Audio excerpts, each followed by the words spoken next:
L'injustice enfin réparée, la délivrance et les larmes.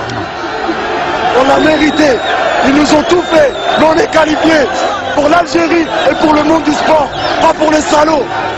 Agressée en Égypte, l'Algérie vient de prendre une éclatante revanche. Elle est qualifiée pour la Coupe du Monde.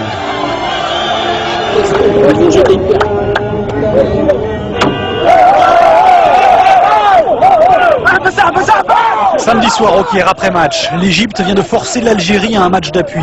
Et les pierres continuent de fuser sur les bus algériens. Mais au fond, on répond par des chants.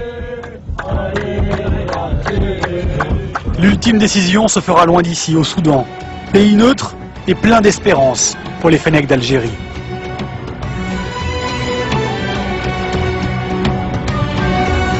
On a perdu le match, on s'est fait caillasser après le match.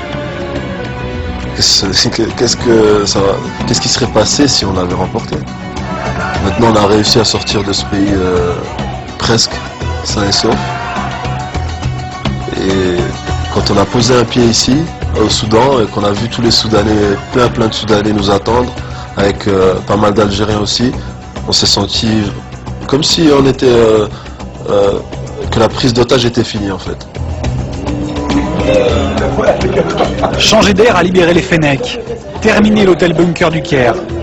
Les plaies physiques et morales n'ont pas encore disparu, mais elles sont derrière. La plaie s'est refermée. Normalement, on sera au top, Inch'Allah. C'est le match du siècle, là. Faut pas passer à côté, hein. Eux non plus ne veulent pas rater ça. À la même heure, ils sont encore des milliers à Alger devant le siège d'Air Algérie. Le président Bouteflika emmène gratuitement 12 000 supporters par vol spécial. 25 avions décollent les uns après les autres, direction Khartoum.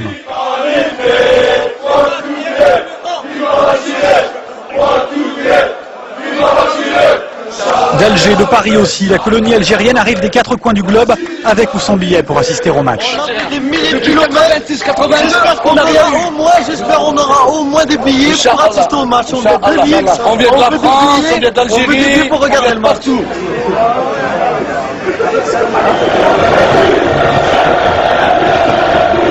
Mercredi, ils sont 15 000 Algériens à Khartoum pour 10 000 billets seulement. Tout le monde n'a pu rentrer. À 3 heures du match, le stade est bondé, l'ambiance monte.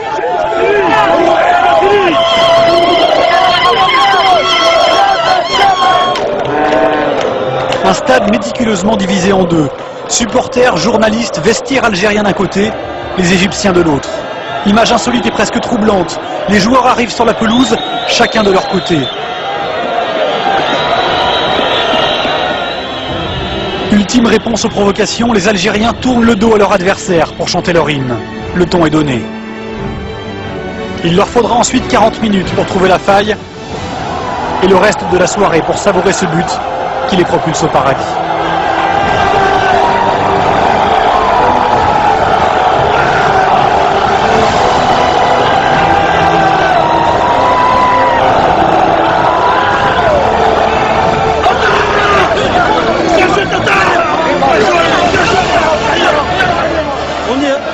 À 180 minutes, on y est au mondial, c'est mérité.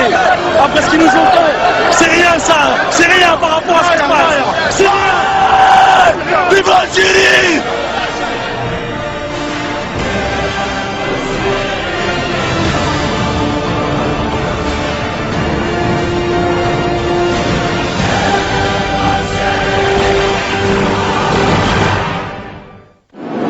Entraînez fort, on est content.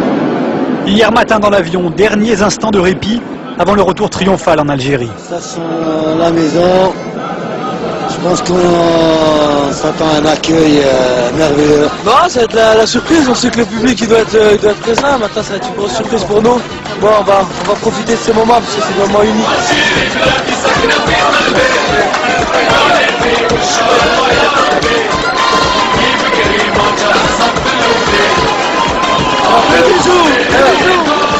Elle est au pays, mon pote, elle est au pays.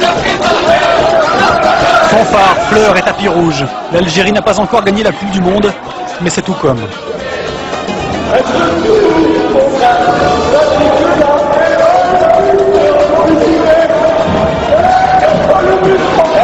regarde ça. Et maintenant, ça commence.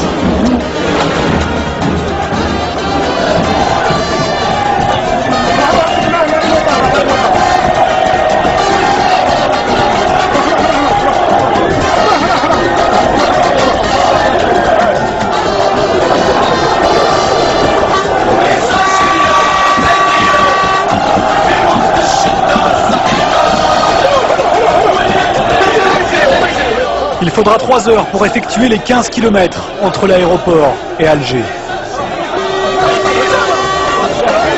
Des scènes de liesse jamais vues depuis l'indépendance. Ces 23 Fennecs, perchés sur leur bus, sont bien plus que des héros.